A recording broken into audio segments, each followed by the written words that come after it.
Cube Radio. Salut, c'est Charles Dran avec l'équipe dans 5 minutes. On s'intéresse aux sciences, à l'histoire et à l'actualité.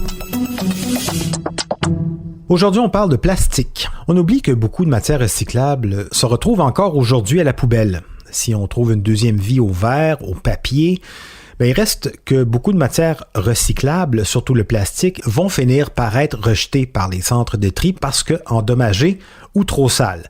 Bref, même si on le recycle, le plastique, tôt ou tard, il finit au dépotoir. C'est là qu'il crée le plus de dommages. En moyenne, une bouteille d'eau en plastique, ça prend entre 100 et 1000 ans à se décomposer. Et ça, évidemment, c'est pas sans conséquence sur la santé des sols, la santé des cours d'eau. Mais le plastique, c'est bien pratique et on dirait qu'on peut pas s'en passer. On est un petit peu accro à ce matériau. Si bien qu'au Québec, des entreprises essaient d'en créer des plastiques qui seraient compostables. On dirait que ça va pas bien ensemble, plastique et compostable, mais il y a de la recherche, des découvertes, de l'innovation et donc de l'espoir. Qu'est-ce qu'on peut mettre dans le plastique pour qu'il puisse se décomposer en, mettons, moins de 100 ans? Voici Félix Pedneau. La réponse courte, c'est pas du plastique. En fait, n'importe quoi qui peut reproduire la solidité puis les propriétés du plastique sans être du plastique, c'est mieux.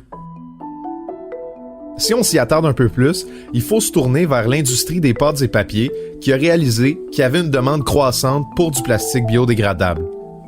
Petite précision d'ailleurs pour le plastique biodégradable, si, par exemple, un sac en plastique est présenté comme biodégradable, c'est parce qu'il y a des matériaux dans sa composition qui sont biodégradables, comme de l'huile par exemple.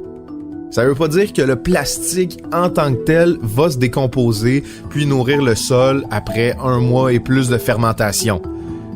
Ça n'existe pas encore du plastique de ce genre-là. À l'avenir, il va vraiment falloir utiliser des matériaux biodégradables qui reproduisent la solidité du plastique. Puis justement, il y a 2 entreprises au Québec qui travaillent sur des manières différentes de créer ce plastique-là. Suivez-moi bien, c'est assez complexe. D'abord, chez Bosc Bioproduits, en collaboration avec l'Institut national de recherche scientifique, on cherche à créer du plastique à partir d'une bactérie. À l'échelle moléculaire, le plastique, c'est composé de polymères, qui sont des genres de tissus moléculaires très lourds. D'ailleurs, ce qu'on retrouve en majorité dans les polymères, c'est du carbone et de l'hydrogène, parce qu'après tout, ça prend du pétrole pour faire du plastique. Et dans le pétrole, il y a beaucoup de carbone. Ça tombe bien, parce que les bactéries utilisées chez Bosc Bioproduits se nourrissent de carbone pour grandir. Donc, lorsqu'elles engrangent du carbone, ces bactéries-là vont elles-mêmes commencer à créer des polymères qu'on appelle des PHA, des polyhydroxyalcanoates, en bon latin.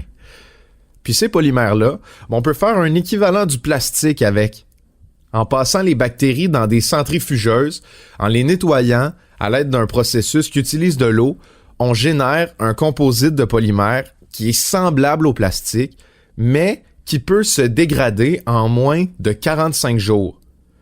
En comparaison au plastique normal, c'est 2 mondes, parce que le plastique normal peut prendre jusqu'à 1000 ans pour disparaître. C'est vraiment non négligeable. Puis le carbone qui a été trouvé pour nourrir les bactéries, c'est le carbone qui est contenu justement dans les déchets des usines de pâtes et papiers du Québec. Vous vous demandiez pourquoi je parlais des usines de pâtes et papiers au début? Voilà. Les déchets de l'industrie de pâtes et papiers, c'est des tonnes de boue.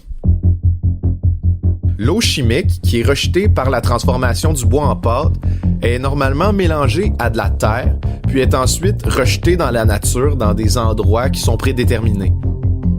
Aussi bien vous dire que ça a des effets qui sont très mauvais pour les cours d'eau, par exemple, quand les déchets chimiques viennent s'écouler avec le ruissellement. Demandez à Richard Desjardins, il a fait un documentaire complet sur le sujet qui s'appelle « L'erreur boréale ». Donc, Bosc Bioproduits se propose de s'installer à côté des usines de pâtes et papier et de recueillir les boues toxiques des usines pour les donner comme nourriture à leurs bactéries créatrices de plastique. On fait donc une pierre 2 coups en réduisant les déchets du milieu de la foresterie en même temps que de créer du plastique biodégradable. À Windsor, l'entreprise Celluforce, qui appartient au géant des pâtes et papier Domtar, elle se concentre sur un autre composite pour créer du plastique. Encore une fois, on est au niveau cellulaire. Les rebuts de l'industrie du bois, donc les copeaux, ce genre de choses-là, on appelle ça la biomasse ligneuse. Ça sert de terrain de jeu à Celluforce. Avez-vous déjà entendu parler de la nanocellulose cristalline? Ben moi non plus, mais c'est le composé chimique qui lie entre elles les fibres d'un arbre à l'échelle moléculaire. Donc c'est le chaînon entre les cellules végétales. Dans les copeaux rejetés par l'industrie du bois, donc dans la biomasse ligneuse, on en trouve en masse de la nanocellulose cristalline. Celluforce a trouvé un moyen d'extraire la nanocellulose des arbres et à la réorganiser à l'échelle moléculaire pour obtenir un composé qui peut être soit liquide, soit s'intégrer à d'autres composés qui sont solides. Donc, en ajoutant de la nanocellulose cristalline dans un emballage plastique, par exemple, on peut le rendre plus biodégradable. Ça rend pas l'ensemble du composé biodégradable, malheureusement, mais on peut considérer ça comme une avancée. Surtout qu'à l'heure actuelle, le plastique se vend toujours. Donc, aussi bien se rassurer en se disant que comme ça, les entreprises qui étaient paresseuses de diversifier leurs activités ou qui avaient encore envie de nous vendre des produits du plastique, elles ont l'opportunité, cette fois, de réduire concrètement leurs impacts, quitte à insister pour nous vendre des produits faits en plastique plutôt que de trouver des solutions alternatives et écologiques. Ça oui, on est très accro au plastique et donc les substituts moins nocifs que le plastique sont toujours les bienvenus.